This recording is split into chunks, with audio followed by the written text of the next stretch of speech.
Pardon me. Yeah.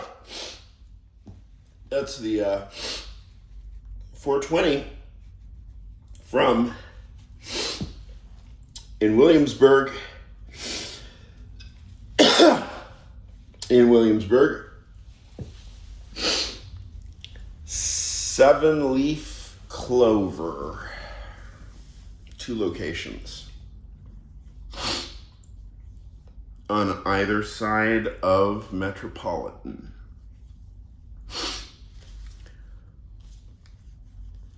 All woman owned. All woman employees. The most tightly run ship in all of Williamsburg. They are working it. So I totally represent for 7-leaf clover. Any chance I get, I only buy from them. Unless I run out, then I have to run to somewhere on Hamilton Parkway where the brothers have Muslim brothers. Okay.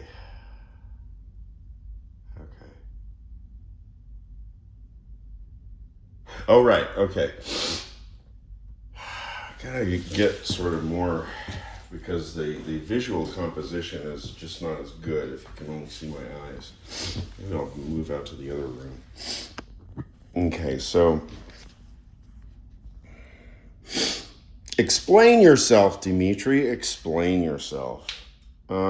What has been happening lately? Well, 2025 has been an interesting year for myself and for Dale.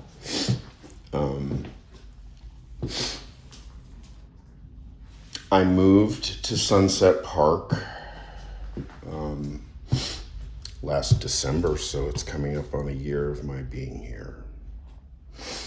And shortly after that, very dear friend of mine, Nina Lennon of Chicago and Joliet area, and also of the extraordinarily beautiful Muskegon, Michigan, where in her last year of life, I visited Nina and her husband, George, and her family, her brother and sister, and all her nieces and nephews and everybody. Huge family. And so I went to Nina's funeral.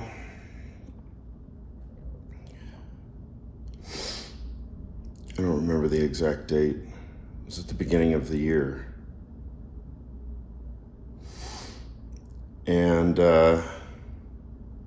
even though I'm prone to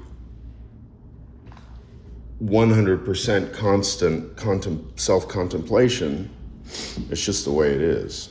I mean, I've got some kind of self-referential pathways wired in my brain such that everything is always already, as we say, a priori self-referential.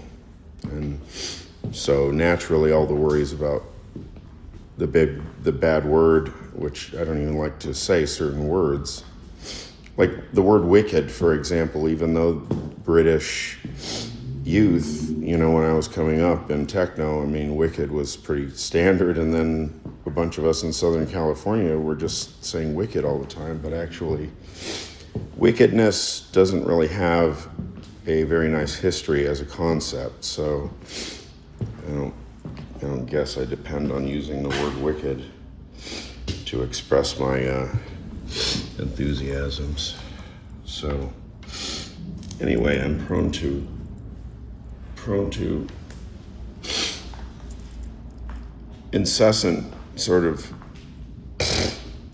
scrupulous transparency regarding myself, and that is a heavyweight claim, Dr. Bass. I have no unconscious. What does that mean? It means that I'm perfectly comfortable telling you about how, for example, I was in my father's office at the warehouse and I had been taking a nap and I shit myself. And I'll spare you the details, but what's going on with my teeth? It took me 2 or 3 hours to solve that. Of course, I had no way of symbolizing it. So even though the morality said that it was no big deal, I had no way to symbolize it because humans don't, in our culture anyway, talk about those sorts of things. Or at least we didn't. Not that we couldn't have. We totally could have. But the point is that the child doesn't feel brave enough. They don't have the conceptual tools. What the hell is that? Is it like a piece of chia seed or something? Oh, Lord. Dimitri, they've invented something for that. It's called a toothbrush.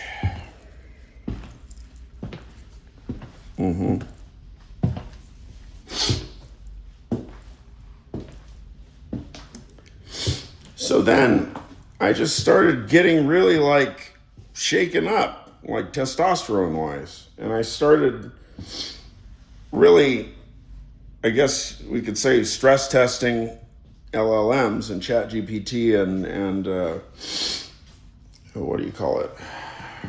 Claude in particular, both, but ChatGPT definitely. I mean, I use ChatGPT. I now at this point I find no problem with it because I understand what it is. But it was presented to the layperson doesn't really understand what recursive variable binding over time is, and so you just kind of naively assume that that if you start binding variables that the machine is going to keep track, but it's actually not keeping track of any variable binding because every token is generated from scratch, tabula rasa. So any referential remember that conversation from back from 3 days ago? It's ersatz variable binding. It's false advertising. It's not real variable binding. Because if you try to press them, what was that? You want to drop it verbatim? Let's do an analysis of that sentence that came from.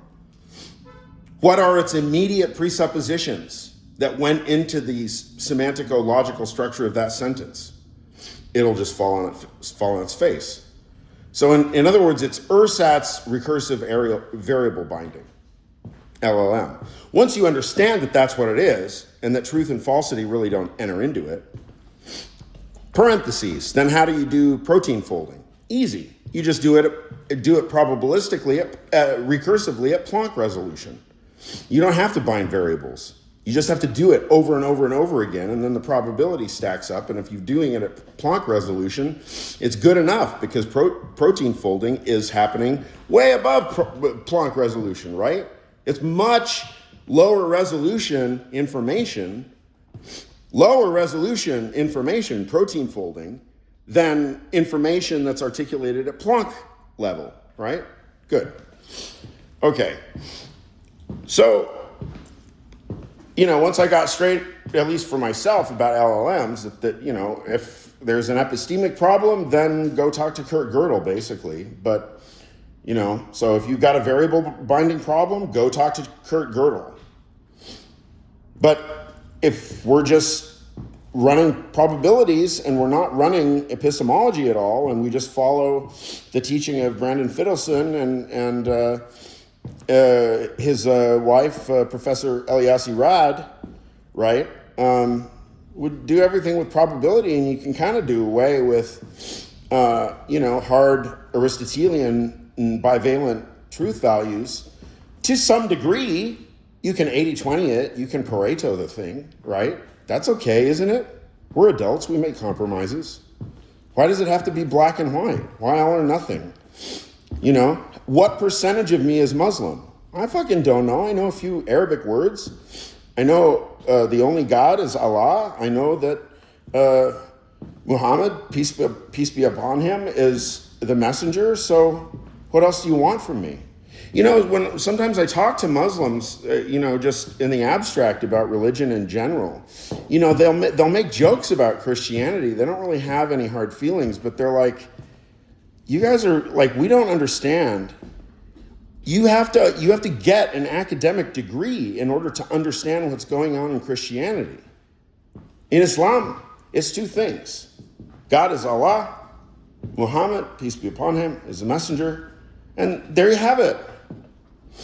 And then we have our sacrament or ritual. We have Eid, 2 Eids, I think.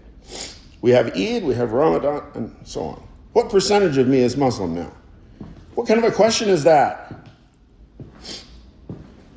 What kind of a question is that? The Islamic teaching is true. The Islamic teaching is true.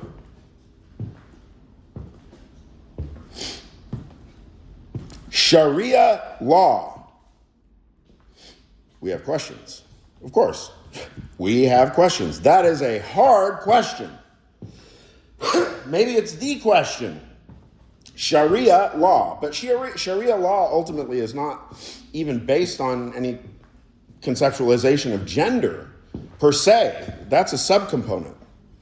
The real question of Sharia law is the relationship itself between God and law. Okay, so these are questions for theologians and philosophers, philosophical theologians. It's definitely a question for me. I can take it. I'm as philosophical a theologian as you can find anywhere.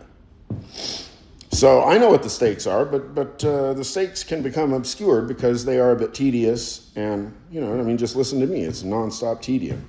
At least when I have the music pumping, there's some way to have a little bit more fun with it.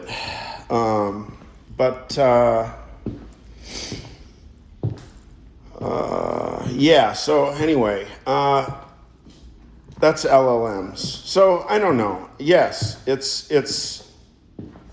I had much harder feelings before when I was just still thinking in epistemic terms. And y'all will remember that.